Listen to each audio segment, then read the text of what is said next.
Hello दोस्तों, welcome to PW only IAS. दोस्तों, आज के सेशन में हम डिस्कस करेंगे 8 अक्टूबर से लेकर आज यानी 15 अक्टूबर के बीच में कुछ इंपॉर्टेंट जो इकोनॉमी के रिगार्डिंग जो न्यूज़ थी, राइट। उससे पहले दो क्वेश्चन आप सभी के लिए। एक ना यूपीएससी ने टीजर लोन्स के बारे में पूछा हुआ था। ये बार बार कई बार न्यूज़ में आता रहता है, तो एक बार ट्राई करना इस क्वेश्चन को अटेम्प्ट करने की और मुझे नीचे कमेंट्स में बताना कि आपके हिसाब से इसका सही आंसर क्या होना चाहिए। दूसरा, आपका होमवर्क रहेगा with regards to capital adequacy ratio, right. थोड़ा सा मैं डिस्कशन भी करूंगा आज इसके ऊपर, जब हम एनबीएफसी के ऊपर टॉपिक पढ़ेंगे। काफ़ी सारे स्टूडेंट्स पूछ रहे थे मेरे से, सर एनबीएफसी होता क्या है, बैंकों से कैसे डिफरेंट होता है। वो सारी चीज़ें आज हम डिस्कस कर लेंगे, पर आपको ये साथ में होमवर्क अटेम्प्ट करना पड़ेगा, राइट। चलते चलते हैं आज की डिस्कशन के ऊपर। जैसे फॉर एग्जांपल आप यहाँ पे देखिए, एक जो चीज़ हमें न्यूज़ में देखने को मिली ना, that was with regards to digital public infrastructure. जैसे हमारी, आप यहाँ पे देख सकते हो, कैबिनेट ने नोट दिया है डिजिटल पैक्ट्स के लिए with France, Trinidad and Tobago, Papua New Guinea, ठीक है ना। तो ये सारी चीज़ें आखिर है क्या, डीपीआई होता क्या है, डिजिटल पब्लिक इंफ्रास्ट्रक्चर। तो ये सारी चीज़ें आज हम डिस्कस करेंगे। देखो, पहले हम समझने की कोशिश करो डिजिटल पब्लिक इंफ्रास्ट्रक्चर। आप नोटिस करो सरकार का काम क्या है। सरकार का काम है अच्छी गवर्नेंस देना। अब अच्छी गवर्नेंस देने के लिए ना, आज के टाइम के ऊपर डिजिटल चीज़ों का यूज़ होता है और आप जानते भी हो उस चीज़ को। अब यहाँ पर ना बहुत सारे हमारे अलग-अलग हमें प्लेटफ़ॉर्म्स देखने को मिलते हैं, जिन प्लेटफ़ॉर्म्स की मदद से गवर्नेंस को थोड़ा आसान कर दिया जाता है। सर कुछ एग्ज़ाम्पल देंगे? बिल्कुल देंगे। जैसे फॉर एग्ज़ाम्पल आप लोग आधार यूज़ करते होंगे। अब आधार की मदद से सरकार ने क्या किया है? सरकार ने यहाँ पर आपको सोशल इंक्लूजन कर दिया है। Getting it? जैसे फॉर एग्जांपल किसी को कुछ बेनिफिट्स देने हो, वहाँ पर आप आधार का यूज़ कर सकते हो, ठीक है? लोगों को रिगार्डिंग कुछ भी उनको हेल्प चाहिए हो, वहाँ पर आधार का यूज़ेज हो जाता है। तो आधार को अलग-अलग तरह से यूज़ किया जा सकता है पब्लिक सेक्टर डिलीवरी के लिए, ठीक है ना? ये बात होगी। और एग्ज़ाम्पल सर कुछ और, जैसे फॉर एग्ज़ाम्पल आप देखते हो हमारा जो यूपीआई है। अब यूपीआई तो सब लोग यूज़ करते हैं आई थिंक, जहाँ तक मुझे लग रहा है। यूनिफाइड पेमेंट इंटरफ़ेस, ठीक है? हमने देखा भी कितनी ज़्यादा ट्रांज़ैक्शन यहाँ पे हमें देखने को मिलती है इसकी मदद से। तो क्या आपको नहीं लगता कि इसकी मदद से बहुत सारी चीज़ें देखी जाती हैं? एनपीसीआई ने बहुत अच्छा काम किया है इसके रिगार्डिंग, तो ये भी एक चीज़ हो गया। और जैसे फॉर एग्ज़ाम्पल लेट्स से आप डिजी लॉकर की बात कर लो। अब डिजी लॉकर की मदद से क्या हुआ है, आपको अपने पास अपने डॉक्यूमेंट्स अपने स्टोर करने हैं। कोई भी आप अपने डॉक्यूमेंट आप स्टोर करना चाहते हो, जैसे आधार ही क्यों ना स्टोर करना चाहते हो, आपका पासपोर्ट हो गया, ठीक है ना? आप ऑनलाइन यहाँ पर इनको सपोर्ट कर सकते हो। तो ये इनको स्टोर कर सकते हो। तो ये सारी चीज़ें हमें यहाँ पे देखने को मिलती हैं। तो ये सब चीज़ें क्या है? ये सब है कुछ एग्ज़ाम्पल्स। इनकी मदद से पता क्या हो रहा है? ये सारे क्या है, डिजिटल पब्लिक इंफ्रास्ट्रक्चर ही तो है एक तरह से। यहाँ पर क्या हुआ, इन प्लेटफ़ॉर्म की मदद से हमने कहीं न कहीं, जैसे फॉर एग्ज़ाम्पल यहाँ पे पेमेंट इंफ्रास्ट्रक्चर हमने बेहतर कर लिया। Getting it? डिजी लॉकर के माध्यम से जो डेटा एक्सचेंज होता है, हमने उसको बेहतर कर लिया। उसी तरह से आइडेंटिफ़िकेशन वगैरह यहाँ पे आधार के थ्रू बेनिफिट हमने कर लिया। तो ये सारी चीज़ें वो हैं, जो लोगों की ज़िंदगी के अंदर एक इम्पैक्ट क्रिएट कर रही हैं, उनकी लाइफ़ को बेहतर बना रही हैं, सिटीज़न्स को कहीं न कहीं एम्पावर कर रही हैं। ये सब चीज़ें ही क्या कहलाती हैं, डिजिटल पब्लिक इंफ्रास्ट्रक्चर। तो यहाँ पर होता क्या है ना, लोगों के बीच में जो इन्फॉर्मेशन होता है, उसको फ्लो करने के अंदर हेल्प करती हैं। पैसा हो गया, वो फ्लो हो सकता है, लोगों का ही फ्लो क्यों ना हो। ये सारी अलग-अलग चीज़ें हमें यहाँ पे देखने को मिलती हैं। आपने डिजिटल आईडी का नाम भी शायद सुना होगा, ठीक है ना? तो ये सारी चीज़ें हमें बहुत ज़्यादा हेल्प करती हैं। पर ध्यान में रखने वाली बात ये भी होती है कि कहीं न कहीं उस डेटा का मिसयूज़ ना किया जाए। तो ये सारी चीज़ें हमारे डीपीआई इकोसिस्टम का पार्ट इस तरह से बन जाती हैं। जैसे थोड़ा मैं आपको और एग्ज़ाम्पल देने की कोशिश करता हूँ। यहाँ पर आप नोटिस करो, जैसे डिजिटल पब्लिक गुड्स है ना, तो एक तरह का ये बिल्डिंग ब्लॉक है, ठीक है? इंटरऑपरेबल होती हैं, ओपन सोर्स सॉल्यूशंस हैं, कहीं न कहीं आप इसमें कुछ चेंजेस भी कर सकते हो। आप आराम से इसको यूटिलाइज़ कर सकते हो एंड उनकी फंक्शनैलिटी को यूज़ कर सकते हो, ताकि कहीं न कहीं वो आपको हेल्प करें, ठीक है ना? सस्टेनेबल डेवलपमेंट गोल्स को अचीव करने के अंदर आपको हेल्प करती हैं। इसके साथ में जैसे कुछ एग्ज़ाम्पल्स मैंने आपको बताया ना, यूपीआई हो गया, आपका आधार हो गया, ई-केवाईसी, ठीक है, नो योर कस्टमर जो होता है, डिजी लॉकर हो गया, ई-सिग्नेचर्स हो गया, ये सारा इंडिया का बेहतर-बेहतर डिजिटल पब्लिक इंफ्रास्ट्रक्चर ही है। एक चीज़ यहाँ पे आपको और समझनी है, that is with regards to India stack. अब ये इंडिया स्टैक क्या है? देखो, आप लोगों ने ना एपीआईज़ के बारे में सुना होगा, एप्लीकेशन प्रोग्रामिंग इंटरफेस। यहाँ पर क्या होता है ना, मान लो आपने कुछ चीज़ डेवलप करी, ठीक है? आप उसको यूटिलाइज कर सकते हो कहीं ना कहीं दूसरे को कॉल करने के लिए। कॉल कॉल का मतलब वो नहीं होता कि जो फोन कॉल वाला नहीं, आप एक एप्लीकेशन से दूसरी एप्लीकेशन के बीच में इंटरेक्शन करने के लिए इसको यूज कर सकते हो। जैसे फॉर एग्जांपल मैं आपको बताता हूँ, ये सारे आप एग्जांपल देख पा रहे हो। जैसे आप नोटिस कर लो, यहाँ पे एक डेटा लेयर हमें देखने को मिलती है, एक पेमेंट लेयर हो गया, एक आइडेंटिटी लेयर हो गया। तो यहाँ पर इन चीजों के माध्यम से हो क्या रहा है, इन चीजों के माध्यम से यहाँ पे जैसे आइडेंटिटी लेयर आपकी होगी आधार वाली, ठीक है, आपने आइडेंटिटी को वहां स्पेसिफाई कर दिया। पेमेंट लेयर के अंदर आपका यूपीआई हो गया, आधार एनेबल्ड पेमेंट सिस्टम हो गया, ठीक है ना। और डेटा एक्सचेंज, जैसे फॉर एग्जांपल आपका डेटा लेयर के अंदर आपका डिजी लॉकर जैसी चीजें होगी। तो कहीं ना कहीं ये सारे आपस में भी तो कनेक्ट हो सकते हैं ना, बिल्कुल हो सकते हैं। एक का डेटा कहीं ना कहीं आप दूसरे के साथ इंटरेक्ट कर सकते हो। तो इन सारे इंडिया का जो डिजिटल पब्लिक इंफ्रास्ट्रक्चर है, उसका कलेक्टिव नाम क्या है, उसका कलेक्टिव नाम हमें इंडिया स्टैक देखने को मिलता है। तो कल को कोई आपसे पूछे ना इंडिया स्टैक क्या है, तो आप बड़े आराम से यहाँ पे बता सकते हो। और एक्चुअल में ना, इंडिया स्टैक एक ऐसी चीज है जो सिर्फ कंट्री स्पेसिफिक नहीं है, नहीं, बनाया इंडिया ने है, पर ऐसा मत समझना कि सिर्फ इंडिया के अंदर ही यूज हो सकता है, नहीं। आपने इंडिया में इंप्लीमेंट किया, उसको कंसेप्चुलाइज किया, पर कहीं ना कहीं ये पूरी दुनिया भर में हम इसको इम्प्लीमेंटेशन इसका कर सकते हैं, इन सारी चीज़ों के आइडेंटिटी, पेमेंट और डेटा के यूटिलाइजेशन के थ्रू। और यहाँ पे आप बेनिफिट्स इसके देख ही सकते हो, ठीक है ना। फाइनेंशियल इंक्लूजन हो रहा है, लैंडिंग हो गया, कैशलेस ट्रांजैक्शन हो गया, बाकी और चीज़ें, इंश्योरेंस हो गया, प्रधानमंत्री जन जन योजना के अकाउंट खोलने हो, डायरेक्ट बेनिफिट ट्रांसफर देना हो, ये सारी चीज़ें इसके माध्यम से हमें देखने को मिल जाती हैं। तो ओवरऑल अगर हम इस पूरे इकोसिस्टम की अगर हम बात करते हैं ना, यही हमारा डिजिटल पब्लिक इंफ्रास्ट्रक्चर कहलाता है। अब इंडिया ना इसमें बहुत ज़्यादा इंपॉर्टेंट काम कर रहा है। आप नोटिस करो कि G20 के अंदर भी हमने इसके ऊपर चर्चा किया। तो यहाँ पर अगर आप नोटिस करो तो इंडिया अलग-अलग कंट्रीज़ के साथ यहाँ पे पार्टिसिपेशन कर रहा है। फॉर एग्ज़ाम्पल, जैसे आपने भूटान के साथ देखा होगा, वहाँ पर भी यूपीआई का रोल आउट हमें देखने को मिला। सिंगापुर के साथ हमने कहीं न कहीं जो उनका पे नाउ था, उसके साथ हमारे यहाँ पे था, ठीक है ना? सिंगापुर के पे नाउ के थ्रू अब भी आप ये चीज़ कर सकते हो। नेपाल के साथ भी हम यहाँ पे कोऑर्डिनेट कर रहे हैं, और भी बहुत सारी कंट्री के साथ ना इंडिया यहाँ पे अलग-अलग तरह के एग्रीमेंट्स यहाँ पे कर रहा है, जैसा कि मैंने आपको यहाँ पे बताया भी। तो ये ना अभी एमओयू यहाँ पे हुए हैं, एमओयू मतलब मेमोरेंडम ऑफ अंडरस्टैंडिंग। इसके माध्यम से हम कोशिश कर रहे हैं कि ये जो सारे हमारे डिजिटल टेक्नोलॉजी बेस्ड जो भी सॉल्यूशंस हमें देखने को मिलते हैं, इनका दूसरी कंट्री के साथ कैसे यूज हो सकता है, उन कंट्रीज की कैसे हेल्प हो सकती है, इनफैक्ट वहां से भी हम क्या सीख सकते हैं, ये भी पॉसिबिलिटी है। देखो, जैसे मैं आपको एक चीज समझाता हूँ। जैसे जब कोविड-19 पैंडेमिक आया, तो इंडिया के अंदर आपको कोविन देखने को मिला, ठीक है ना। और भी जो हमारे जो कोविड रेटिंग, जो आधार सेतु हो गया, ठीक है, इस तरह की बहुत सारी हमें टेक्नोलॉजीज देखने को मिली, जिसके आपने वैक्सीन्स को आपने आराम से यूज कर लिया। आप जैसे आजकल के टाइम में ना ट्रैकिंग वगैरह उस टाइम करी गई, तो वो भी सारी डिजिटल टेक्नोलॉजी के माध्यम से ही थी, ठीक है ना। आपको और भी बहुत सारी चीजें हमें यहाँ पे देखने को मिली। तो इंडिया की तरफ से जब ये सारी चीजें थी, तो कहीं ना कहीं बाकी कंट्रीज के साथ भी उन्होंने भी कुछ अच्छी टेक्नोलॉजीज यूज करी होंगी। तो इंडिया डेफिनेटली चाहता है कि वो भी चीजें शेयर हों। इंडिया चाहता है कि हमारे जो अपने टेक्नोलॉजीज हैं, हम उनको दूसरी कंट्री के साथ शेयर करें, ताकि पूरी दुनिया का यहाँ पे भला हो पाए। तो यहाँ पर भी जो हमने एमओयू साइन किए हुए हैं ना, वो इसी चीज़ के रिगार्डिंग है कि कहीं ना कहीं ये सारी चीज़ों को हम प्रमोट करेंगे। कोऑपरेशन के जो गोल्स हैं, कहीं ना कहीं हम उनको फर्दर स्ट्रेंथन करेंगे। ये सारी चीज़ें हमें यहाँ पे देखने को मिल जाएंगी। और साथ में ना इंडिया की जो सॉफ्ट पावर है, इसके माध्यम से वो भी बनेगी, लोगों का फाइनेंशियल इंक्लूजन होता रहेगा। और जो पब्लिक सर्विस डिलीवरी है, वो सिर्फ इंडिया में ही नहीं, पूरी दुनिया भर में यहाँ पे आगे आएगी। और लोगों को जो इनोवेशन है ना, जो इनोवेशन दुनिया के लिए बहुत बहुत ज़्यादा नेसेसरी है, वो भी यहाँ पे हमें देखने को मिल जाएगा। तो आई होप आपको डिजिटल पब्लिक इंफ्रास्ट्रक्चर हो गया, जो आपका इंडिया स्टैक था, वो आपको क्लैरिटी मिल गई होगी। और डेफिनेटली इसके ऊपर क्वेश्चन भी पूछे जा सकते हैं, जैसे मैंने बताया अभी। इवन इनफैक्ट अगर आप लास्ट ईयर का इकोनॉमिक सर्वे भी उठा के देखो, लास्ट ईयर मतलब जो अभी वाला साल, ये यही वाला जो आज से 9 महीने पहले जो इकोनॉमिक सर्वे आया था ना, उसको उठा के देखोगे, तो वहां पर भी जो लास्ट वाले चैप्टर्स हैं, वहां पर डिजिटल इंफ्रास्ट्रक्चर के बारे में बहुत डिस्कशन हुआ है, यूपीआई के बारे में बहुत डिस्कशन हुआ है। तो डेफिनेटली आपसे मेंस के अंदर भी इसके रिगार्डिंग सवाल पूछे जा सकते हैं। तो आई होप आपको ये टॉपिक क्लियर हो गया होगा। चलते हैं हम अपने अगले टॉपिक की तरफ, दैट इज एनबीएफसी। देखो, मुद्दा क्या था वो तो आपको समझाऊंगा, पर पहले आपको ना थोड़ा सा एनबीएफसी के बारे में समझ लेना चाहिए कि आखिर एनबीएफसी होती क्या है। तो एनबीएफसी होती है नॉन बैंकिंग फाइनेंशियल कंपनीज, ठीक है। पर इनका मतलब क्या होता है सर, थोड़ा वो समझाइए कि एनबीएफसी का काम क्या है, या बाकी और चीजें क्या है। बिल्कुल समझाता हूँ। देखो, जैसे फॉर एग्जाम्पल, क्या आपने कभी मुथूट फाइनेंस का नाम सुना है? बिल्कुल सर, सुना है, मुथूट फाइनेंस का नाम सुना होगा। आपने बजाज फाइनेंस लिमिटेड का नाम सुना है? ये भी शायद कुछ लोगों ने सुना होगा।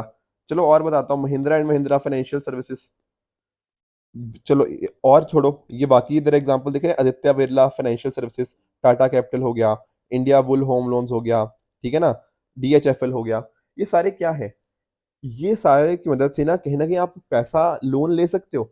शायद आप में से किसी ने लोन लिया भी हो यहाँ से महिंद्रा एंड महिंद्रा से या बजाज से। पर क्या ये आपको बैंक लग रहे हैं? सर बैंक तो नहीं है, बैंक तो हमारे ये है एसबीआई, आईसीआईसीआई, एचडीएफसी। पर एक्चुअल में अगर आप नोटिस करो सर, काम तो ये भी बैंक जैसे ही कर रहे हैं। मुथूट फाइनेंस भी क्या कर रहा है, कहीं ना कहीं मान लो हम अपना देखते हो ना, आप लोग भी एड्स देखते हो कि भैया सोना दे दो और पैसे ले जाओ, तो ये भी तो एक तरह की लेंडिंग ही कर रहे हैं, बिल्कुल कर रहे हैं। पर ये बैंक तो है नहीं, तो क्या इनको बैंक बोल सकते हैं? नहीं बोल सकते। तो इसलिए इनको क्या बोलते हैं, नॉन बैंकिंग फाइनेंशियल कंपनीज। फर्क क्या होता है मैं समझा रहा हूं, पर अभी एक बेसिक आइडिया समझे या नहीं समझे? चलो ठीक है। अब ध्यान रखने वाली बात यह है कि इनको इनकॉर्पोरेट किया जाता है अंडर कंपनीज एक्ट 1956। तो होता क्या है, ध्यान रखना यहाँ पे, ये फाइनेंशियल इंस्टीट्यूशंस हैं जो कि डिफरेंट डिफरेंट तरह की बैंकिंग सर्विसेज ऑफर करते हैं, पर यहाँ पर इनके पास कोई बैंकिंग लाइसेंस नहीं होता। Very very important point. कल को यूपीएससी पूछ लेगी इनके पास बैंकिंग लाइसेंस होता है, नहीं, इनके पास बैंकिंग लाइसेंस नहीं होता। Getting it? और देखते हैं और इनका काम क्या होता है। ये डिफरेंट डिफरेंट तरह के जैसे लोन्स हो गया, एडवांसेस हो गया, इनके अंदर कहीं ना कहीं काम करते हैं। तो ये सारी सर्विसेज इनके द्वारा ऑफर करी जाती है, जैसे लोन्स एंड किसी को लोन देना हो, क्रेडिट फैसिलिटीज हो गया, सेविंग्स एंड इन्वेस्टमेंट प्लान हो गया, एक्विजिशन ऑफ शेयर्स हो गया, ये हमें यहाँ पे देखने को मिल जाते हैं। तो होता क्या है, ये डिपॉजिट्स वगैरह भी रिसीव करते हैं, ठीक है ना, मतलब वो भी अलग अलग तरह के होते हैं, मैं आपको समझाऊंगा इसके ऊपर भी, बट एक बेसिक आइडिया आप यहाँ पे समझ पाओगे। दो चार चीजें आपको ध्यान में रखनी है कि क्या क्या फर्क होता है एनबीएफसी और बैंक के बीच में। पहली बात आप नोटिस करो, जो बैंक होते हैं ना वो आपके डिमांड डिपॉजिट एक्सेप्ट कर सकते हैं, पर एनबीएफसी डिमांड डिपॉजिट एक्सेप्ट नहीं करता। Very very important point. जैसे आप लोगों का भी हो सकता है ना कि सेविंग्स अकाउंट आपने खुलवा रखा हो एसबीआई के अंदर, ऐसा सेविंग अकाउंट आप कोई एनबीएफसी के अंदर नहीं खुलवा सकते। Very important point. दूसरा बात होता है, हमने ना जैसे फॉर एग्जांपल हमने कई बार डिस्कशन किया हुआ है जिसके बारे में कि आप अगर एक बैंक के अंदर कुछ पैसा डालते हो, तो वहां पर ना वो बैंक के अंदर पैसा आपका इंश्योर्ड रहता है, ठीक है ना। अगर लेट से आपने पैसा 5 लाख रुपए तक का अपने बैंक के अंदर पैसा रख रखा है, तो कल को अगर बैंक डूब भी जाता है ना, तो आपका पैसा वहां पे सिक्योर्ड रहेगा। ठीक है, ये हम जानते हैं, पर ऐसा केस एनबीएफसी के अंदर नहीं देखने को मिलता। तो ये बात भी पता होनी चाहिए। साथ ही साथ जो पेमेंट एंड सेटलमेंट सिस्टम है, उसका भी पार्ट एनबीएफसी यहाँ पे नहीं बनता। जो मैं बात कर रहा था ना, इसकी बात कर रहा था डीआईसीजीसी की, deposit insurance and credit guarantee corporation, ये जो 5 लाख तक का पैसा है ना, ये यहाँ पर सिक्योर्ड नहीं रहता एनबीएफसी के केस के अंदर। बाकी जो बैंक कहाँ कौन से एक्ट के अंदर आते हैं, बीआरए, बैंकिंग रेगुलेशन एक्ट के अंदर। जो एनबीएफसी कहाँ आती हैं, आपकी कंपनीज एक्ट के अंदर। ये बात भी समझ आ गई। ऊपर से अगर आप नोटिस करो, जो बैंकों का सुपरविजन कौन करता है, वो बैंकों का सुपरविजन आपका आरबीआई करता है। यहाँ पर एनबीएफसी के केस में ना सुपरविजन के अंदर अलग अलग प्लेयर इन्वॉल्व है।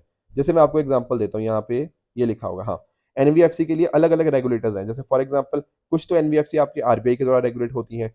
जैसे फॉर एग्जांपल कुछ और, जैसे हाउसिंग फाइनेंस इंस्टीट्यूशन हो गया, वहां पर आपका नेशनल हाउसिंग बैंक आ जाएगा। आपकी जो स्टॉक मार्केट की रिगार्डिंग चीजें होंगी, वहां पे सेबी इसको रेगुलेट करता है। और भी आपकी मल्टी कंपनीज हो गया, सॉरी निधि कंपनीज हो गया, म्यूचुअल बेनिफिट कंपनीज हो गया, इनके लिए मिनिस्ट्री ऑफ कॉर्पोरेट अफेयर्स है। इंश्योरेंस कंपनी के लिए रेगुलेटर हमारे पास आईआरडीए है, insurance regulatory development authority of India. उस तरह से चिट फंड कंपनीज के लिए स्टेट गवर्नमेंट हो गया। तो यहाँ पर इस तरह से अलग अलग हमें यहाँ पे देखने को मिलती है। जैसे फॉर एग्जाम्पल आरबीआई जैसे गोल्ड लोन कंपनीज हो गया, इंफ्रास्ट्रक्चर वाली कंपनीज हो गया, यहाँ आरबीआई रेगुलेट करेगा। पर अगर मान लो स्टॉक ब्रोकर्स हैं, म्यूचुअल फंड्स हैं, इन्वेस्टमेंट बैंक्स हैं, वेंचर कैपिटल फंड है, रीट इन्वेट है, ये सब भी रेगुलेट करेगा। तो इस तरह से ना रेगुलेशंस अलग अलग होते हैं। चिट फंड कंपनीज का मैंने आपको बताया स्टेट गवर्नमेंट हो गया। तो इस तरह से आपको ध्यान रखना है कि रेगुलेशंस यहाँ पे इन अलग अलग प्लेयर्स के द्वारा यहाँ पे हमें देखने को मिल जाएगा। बाकी इनके एंट्री नॉर्म्स डिफरेंट होते हैं। बैंकों के लिए आपको जो रूल्स फॉलो करने चाहिए ना, एनबीएफसी के लिए रूल वो बिल्कुल अलग हो जाते हैं। इनको कोई बैंकिंग लाइसेंस नहीं चाहिए होता। साथ में अगर आप नोटिस करोगे ना, आपकी जो एनबीएफसी भी दो होती हैं, एक होती है डिपॉजिट टेकिंग, एक होती है non deposit taking. Demand deposit तो कोई भी एनबीएफसी नहीं ले सकता, ठीक है ना, पर कुछ एनबीएफसी ऐसी हो सकती है जो टाइम डिपॉजिट ले सकती हैं। ठीक है, जो टाइम डिपॉजिट ले सकती है ना, उनको एसएलआर मेंटेन करना होता है। बाकियों को एसएलआर मेंटेन करने की जरूरत नहीं है। जैसे बैंकों के केस में होता है ना, उनको सीआरआर एसएलआर मैनेज करना होता है। तो एसएलआर मेंटेन करना बैंक तो करेंगे करेंगे, पर नॉन डिपॉजिट टेकिंग जो एनबीएफसी है ना, वो नहीं करेंगी। डिपॉजिट टेकिंग जो है, जो टाइम डिपॉजिट ले रही है, उनको मेंटेन करना है, पर नॉन डिपॉजिट टेकिंग एनबीएफसी उनको नहीं करना। साथ साथ वो चेक इशू नहीं कर सकते जो उनके ऊपर ड्रॉन हो। तो ये कुछ हमें यहाँ पे फ़र्क देखने को मिल जाते हैं। साथ में एक आखिरी कंडीशन ये भी है, अगर उनका प्राइमरी बिज़नेस है एग्रीकल्चर एक्टिविटी, इंडस्ट्रियल एक्टिविटी या मूवेबल इमूवेबल प्रॉपर्टी का कंस्ट्रक्शन वगैरह, तो ये यहाँ पे इसके अंदर भी उनको हम एनबीएफसी हम कंसिडर नहीं करते। तो ये कुछ फ़र्क होते हैं between NBFC and bank. I hope ये सारे पॉइंट्स आप समझ गए होंगे। यूपीएससी ने ऑलरेडी ना यहाँ पे क्वेश्चन इस तरह से पूछ लिए हैं कि एनबीएफसी डिमांड डिपॉज़िट एक्सेप्ट कर सकता है, नहीं, गलत है। या फिर एनबीएफसी सेटलमेंट सिस्टम का पार्ट है, नहीं, वो भी गलत है। बहुत डायरेक्ट और काफ़ी ईज़ी क्वेश्चन यहाँ पे हमें देखने को मिल जाते हैं। तो जो सारे रोल्स और जो सारे फंक्शन है ना, मैंने यहाँ पे आपके लिए दे रखे हैं। जैसे एम्प्लॉयमेंट जनरेट करने के अंदर हेल्प करते हैं, देश की इकोनॉमिक डेवलपमेंट के अंदर हेल्प करते हैं, फाइनेंशियल असिस्टेंस प्रोवाइड करते हैं, स्पेशलाइज़्ड क्रेडिट हो गया, ठीक है ना? लोन वगैरह आप यहाँ से ले सकते हो, फाइनेंशियल मार्केट की ग्रोथ के अंदर हेल्प करते हैं, और भी बहुत सारी चीज़ें आप यहाँ पे देख सकते हो जो कि हमें एनबीएफसी और बैंक क्या होते हैं और एनबीएफसी का आखिर जो फंक्शन होता है, वो क्या होता है। आई होप आपको यहाँ पे समझ आ गया होगा। ठीक है, तो अभी पता क्या हुआ है? पहले थोड़ा-सा मैं आपको और भी बता दूँ, फिर आता हूँ कि अभी क्या हुआ है। जैसे फॉर एग्ज़ाम्पल आपने पीसीए फ्रेमवर्क के बारे में सुना है? Prompt corrective action. नहीं सुना, मैं थोड़ा-सा बता देता हूँ।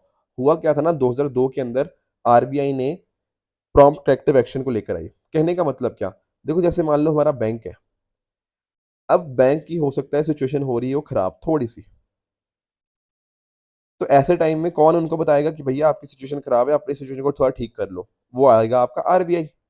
तो आरबीआई क्या करेगा ना, आरबीआई बैंकों की ना फाइनेंशियल मैट्रिक्स चेक करता रहता है। फाइनेंशियल मैट्रिक्स का मतलब क्या? कि आपने कितना पैसा लोन में दिया है, क्या आपके ऊपर कर्ज कितना है, इस तरह के अलग-अलग मैट्रिक्स हैं। मैट्रिक्स मैं आपको बताऊँगा, चिंता मत करो। आपकी नॉन परफॉर्मिंग एसेट कितने हैं, क्या आप प्रॉफिट में हो या नहीं हो, कितने परसेंट है प्रॉफिट, इस तरह की चीज़ें। अगर मान लो उसकी हालत आती है बैंक की खराब, तो बैंक बोलेगा कि भैया आपकी हालत बहुत खराब है, आप हो सकता है आने वाले टाइम में डूब जाओ, तो आपके ऊपर हम पीसीए फ्रेमवर्क लगा रहे हैं, प्रॉम्प्ट करेक्टिव एक्शन, यानी कि आप अपने काम करने के तरीके के अंदर कुछ बदलाव करो, हम आपके ऊपर कुछ तरह की पेनल्टी भी लगा सकते हैं, ताकि आप अपनी चीज़ों को ठीक करो। अगर हो सकता है ना कि लेट्स से एक बैंक की हालत बहुत ही खराब हो और बैंक बोले जाए कि नहीं, मैं तो और अपनी ब्रांचेज़ और खोलूँगा, नई जगह पे और जाऊँगा। अरे भैया, अपने पहले करंट सिस्टम को तो सुधार लो, आप नई-नई ब्रांचें खोले जा रहे हो। तो इस तरह की चीज़ें रोक दी जाती हैं आरबीआई के द्वारा। इसी को बोलते हैं प्रॉम्प्ट करेक्टिव एक्शन। तो होता क्या है ना, यहाँ पे अगर आप नोटिस करना, यहाँ पे जैसे फॉर एग्ज़ाम्पल आपको सीआरएआर के बारे में पता होगा, capital to risk weighted asset ratio. जैसे फॉर एग्ज़ाम्पल आप यहाँ पे नोटिस करो, एक बैंक के कितने रिस्क वेटेड एसेट्स हैं। जैसे फॉर एग्ज़ाम्पल एक बैंक ने किसी को लोन दिया, मान लो एक पर्सन ए था, एक पर्सन बी था। अब पर्सन ए का हो सकता है रिस्क ज़्यादा हो, इसको मान लो ₹100 लोन दिया ना, और इसको हो सकता है रिस्क 90% हो, और दूसरे पर्सन को लोन दिया, इसको भी ₹100 लोन दिया, फिर इसका लेट्स से रिस्क होता है 10%। यानी कि मान लो ये काफ़ी अच्छा खासा बंदा है, ये ए वाले के ऊपर रिस्क ज़्यादा है, पता नहीं पैसा रिटर्न करेगा या नहीं करेगा। तो इस तरह से ना इन्होंने जो लोन दिया है, लोन क्या होता है, बैंक के लिए एसेट होता है, तो उनको रिस्क के साथ एडजस्ट किया जाता है। वो आ जाएगा आपका डिनोमिनेटर के ऊपर, प्लस साथ और न्यूमरेटर के अंदर क्या आएगा आपका टियर 1 कैपिटल और टियर 2 कैपिटल। यानी कि वो पैसा जो कहीं न कहीं बैंकों के पास है।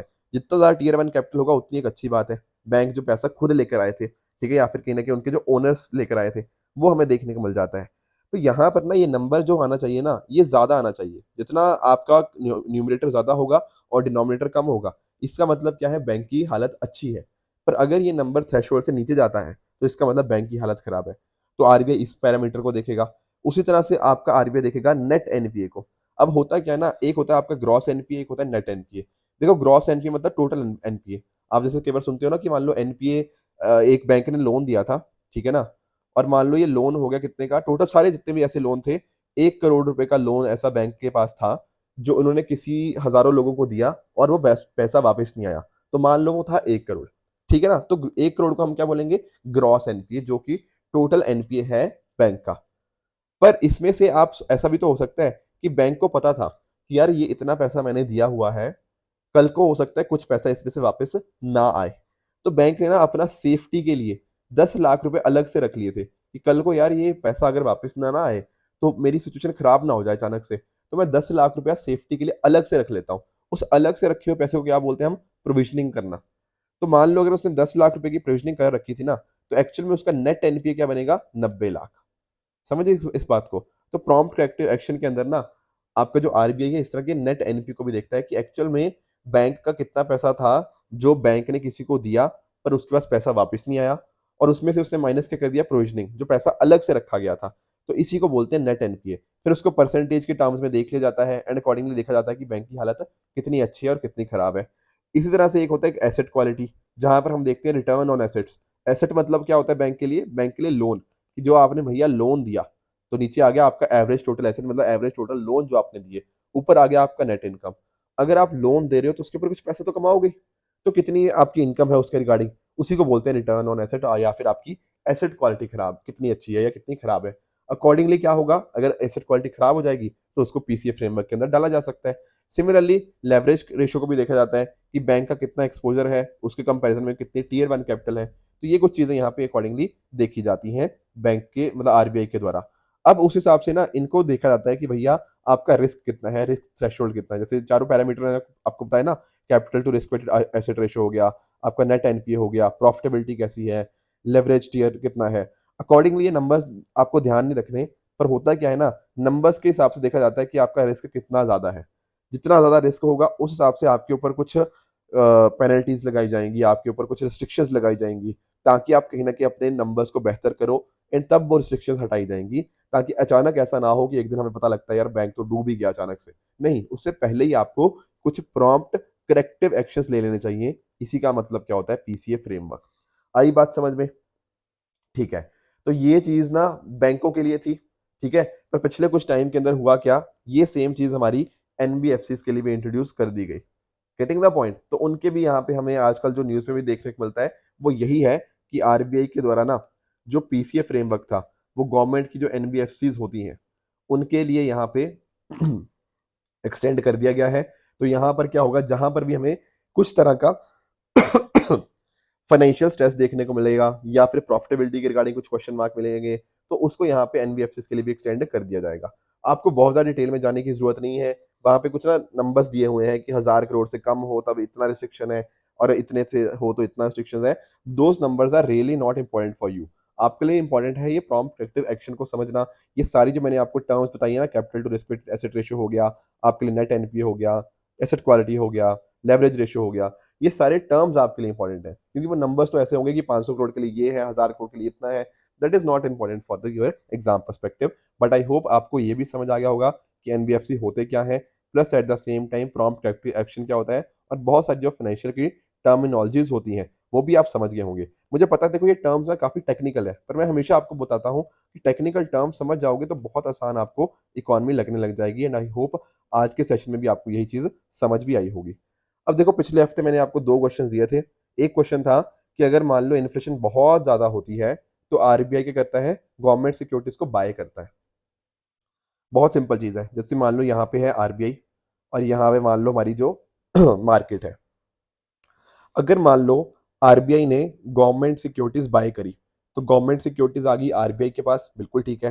तो अगर आरबीआई के पास गवर्नमेंट सिक्योरिटीज आ रही है तो आरबीआई बदले में उनको क्या देगा, आरबीआई बदले में उनको देगा पैसा। तो अब क्या हो गया, मार्केट के अंदर पैसा बढ़ गया, क्योंकि आरबीआई ने पैसा दे दिया ना बदले में। तो अगर आप खुद सोचो, मार्केट में जब पैसा बढ़ता है तो क्या महंगाई कंट्रोल होती है या महंगाई बढ़ जाती है? ऑब्वियसली जब पैसा आएगा मार्केट के अंदर तो लोग कहीं ना कहीं उसको खर्च करेंगे, खर्च करेंगे तो महंगाई बढ़ेगी। तो यहाँ पर जो बात कह रहा है कि अगर इन्फ्लेशन ज्यादा होती है तो आरबीआई गवर्नमेंट सिक्योरिटीज खरीदेगी? नहीं भैया, अगर आरबीआई गवर्नमेंट सिक्योरिटीज खरीदेगी तो इन्फ्लेशन और ज्यादा बढ़ जाएगी। तो पहली स्टेटमेंट हमारी बिल्कुल यहाँ पे गलत हो जाएगी। बाकी देखो, आंसर तो वैसे मिल ही गया है, क्योंकि दोनों सेकंड और थर्ड ठीक है। पर थोड़ा सा मैं आपको यहाँ पे बता देता हूँ कि अगर मान लो रुपी डेप्रिशिएट कर रहा है, डेप्रिशिएट का मतलब क्या होता है, मान लो $1 इक्वल टू 80 है और ये $1 इक्वल टू 85 हो जाए। 80 से 85 होने को हम क्या बोलेंगे, ये रुपी हमारा डेप्रिशिएट हो रहा है। बोलते नहीं है कि रुपये नीचे गिर रहा है, तो उसी को बात कही गई है। तो कह रहा है कि अगर रुपी डेप्रिशिएट हो रहा है तो आरबीआई डॉलर सेल करेगा। देखो सोचो इस चीज को, अब रुपी डेप्रिशिएट हो रहा है, नीचे आ रहा है, रुपी गिरता जा रहा है। तो क्या इसका मतलब क्या है, इसका मतलब पता क्या है, कि डॉलर स्ट्रांग है और रुपी वीक है, यही मतलब है इस चीज का। अब ऐसा क्यों हो रहा है, ऐसा इसलिए हो रहा है क्योंकि मार्केट के अंदर ना जो डॉलर की डिमांड है वो बहुत ज्यादा है। ठीक है ना, कोई चीज की डिमांड ज्यादा होती है तभी तो वो स्ट्रांग होता है। ठीक है, आप भी तो उसी चीज के पीछे भागते हो जो स्ट्रांग होता है। ठीक है, तो यानी कि डॉलर की डिमांड ज्यादा है। तो डॉलर की डिमांड बहुत ज्यादा है, पर डॉलर की सप्लाई उतनी नहीं है। तभी तो मिसमैच हुआ ना, तभी तो ये ऊपर जा रहा है इतना ज्यादा, डॉलर इतना ज्यादा स्ट्रांग हो रहा है। तो अगर मान लो हम किसी तरह से डॉलर की सप्लाई बढ़ा दें, तो क्या आपको नहीं लगता जो डॉलर की जो डिमांड इतनी ज़्यादा बढ़ी हुई है, उसको हम मेंटेन कर पाएँगे? बिल्कुल। तो वो कैसे होगा, सप्लाई बढ़ेगी कैसे? अरे आरबीआई अगर मान लो डॉलर बेच देती है मार्केट के अंदर, जैसे ही आरबीआई ने डॉलर मार्केट के अंदर बेचे, तो उससे क्या हुआ? डॉलर की सप्लाई बढ़ गई मार्केट के अंदर, और डॉलर की सप्लाई बढ़ जाएगी और डॉलर की जो एक्सटेंडेड डिमांड थी, जो डिमांड इंक्रीज़ हो रखी थी, कहीं न कहीं वो अकॉर्डिंगली मैनेज हो जाएगी, एंड अकॉर्डिंगली हम क्या करेंगे? रुपये का जो गिरना था उसको कहीं न कहीं हम रोक सकते हैं। तो आपका दूसरा स्टेटमेंट भी बिल्कुल ठीक है। तीसरा बात कह रहा है, if interest rate in USA और European union were to fall, मान लो यूएस के अंदर आपके इंटरेस्ट रेट, जहाँ जो भी इंटरेस्ट रेट होता है वहाँ पे वो गिर गिर रहा है अगर, तो आरबीआई क्या करेगा? आरबीआई डॉलर्स को बाय करने की कोशिश करेगा। क्या मतलब हुआ इसका? मैं आपको अब समझाता हूँ। मान लो यूएसए के अंदर क्या होता है ना, वहाँ पे इंटरेस्ट रेट बहुत कम हो जाते हैं। अब आप खुद सोचो, अगर किसी जगह के ऊपर इंटरेस्ट रेट हो गए बहुत ज़्यादा कम, तो बहुत ज़्यादा लोग लोन लेंगे। अगर मैं आपको बोलता हूँ पहले लोन मिल रहा था 10% के ऊपर, अब मिल रहा है लोन 5% के ऊपर, तो शायद आप लोन ज़्यादा लोगे, ठीक है ना?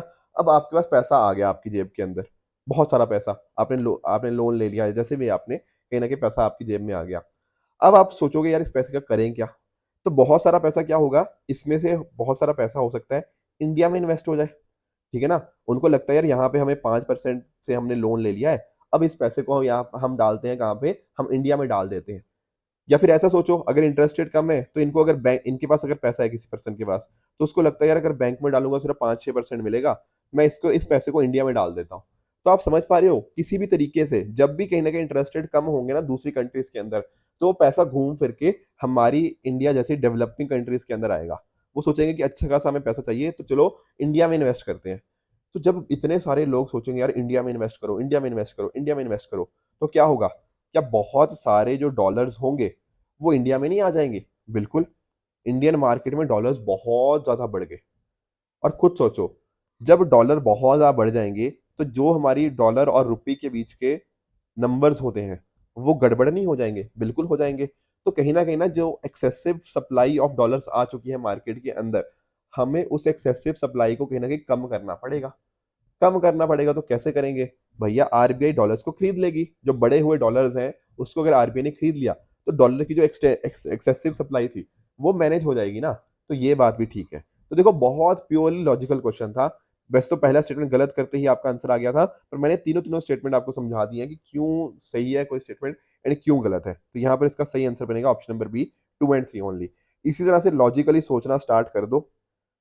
ऐसा लॉजिक लगाने लग जाओगे, ट्रस्ट मी आप लोग कभी भी इकोनॉमी के अंदर 90% से कम एक्यूरेसी के अंदर 90% से कम एक्यूरेसी आपकी कभी नहीं होने वाली। देखो मैंने बहुत सारे प्रीलिम्स दिए हैं, ठीक है ना? तो जब भी मैंने अपना प्रीलिम्स दिया ना, उसमें मेरी इकोनॉमी की एक्यूरेसी हमेशा 95% टू 100% ही रही है। रीज़न बीइंग कि मेरे लॉजिक्स हमेशा क्लियर थे इकोनॉमी के रिगार्डिंग, कभी ऐसा नहीं था कि हवा में चल रही है। कुछ लोग इसको रट लेते हैं कि इन्फ्लेशन हाई होती है तो आरबीआई ये सेल करेगा। अरे ऐसे रटने की ज़रूरत ही नहीं है, कल को थोड़ा बहुत उसने स्टेटमेंट घुमा दिया ना, आप लोग तब अटक जाते हो। फिर कहते हैं कि सर प्रीलिम्स क्लियर नहीं हो रहा। तो लॉजिक पे ऊपर ध्यान दो, इकोनॉमी के टेक्निकल टर्म्स को समझो, देखो उनका एप्लीकेशन कैसे हो रहा है, एंड ट्रस्ट मी फिर आप कभी इकोनॉमी के अंदर कम मार्क्स नहीं लेकर आओगे। ठीक है ना? दूसरे क्वेश्चन की तरफ चलते हैं। अब ये देखो, ये भी थोड़ा न्यूज़ में ही रहता था इसलिए क्वेश्चन यूपीएससी ने पूछा। यहाँ पर क्या कह रहा है, जो क्रेडिट रेटिंग एजेंसी है, वो आपका आरबीआई रेगुलेट करता है। नहीं, ऐसा बिल्कुल भी नहीं है, ये सेबी के द्वारा रेगुलेट करी जाती है। जैसे आपकी नहीं होती जो, जैसे क्रिसिल हो गया, ठीक है ना? दुनिया भर में तो हमें, जैसे मैंने आपको कई बार बताया भी है, आपका मूडी हो गया, आपका एस&पी हो गया, आपका फिच हो गया। ये दुनिया की 3 सबसे बड़ी क्रेडिट रेटिंग एजेंसीज़ हैं, जो कहीं न कहीं किसी कंट्री को, किसी कंपनी को, उनको रेटिंग देती हैं कि हाँ भैया आप कितने अच्छे हो। अगर आपको किसी ने लोन दिया तो आप कितना उसको रिटर्न करोगे या नहीं करोगे, उसकी क्या प्रोबेबिलिटी है। ये इस तरह से इनकी रेटिंग दी जाती है। तो वो सब सेबी के रडार के अंदर आती हैं, यहाँ पे आरबीआई नहीं आता। तो पहला स्टेटमेंट आपका गलत है, बाकी दोनों स्टेटमेंट यहाँ पे बिल्कुल ठीक है। जो इकरा हो गया, ये भी बहुत फेमस है, ब्रिक वर्क हो गया, ठीक है, क्रिसिल तो मैंने आपको बताया ही, इंडिया रेटिंग्स भी इस तरह से फेमस है, बाकी ये सारी कंपनीज तो मैंने आपको बता ही दी। तो ऑप्शन नंबर बी यहाँ पर भी करेक्ट बन जाएगा। ठीक है फ्रेंड्स, तो ये थी आज की डिस्कशन। आई होप आपको जो भी इकोनॉमी के जो हमने टॉपिक डिस्कस किए, वो सारे अच्छे समझ आए होंगे, एंड आई होप आपको जो इकोनॉमी जो थोड़ी मुश्किल लगती थी, अब बिल्कुल भी मुश्किल नहीं लग रही। जो टेक्निकल कॉन्सेप्ट से हमने उसको समझने की कोशिश करी है। ठीक है फ्रेंड्स, तो इसी तरह से आप भी अपने एंड पे हार्ड वर्क करते रहिए। Good bye and good luck.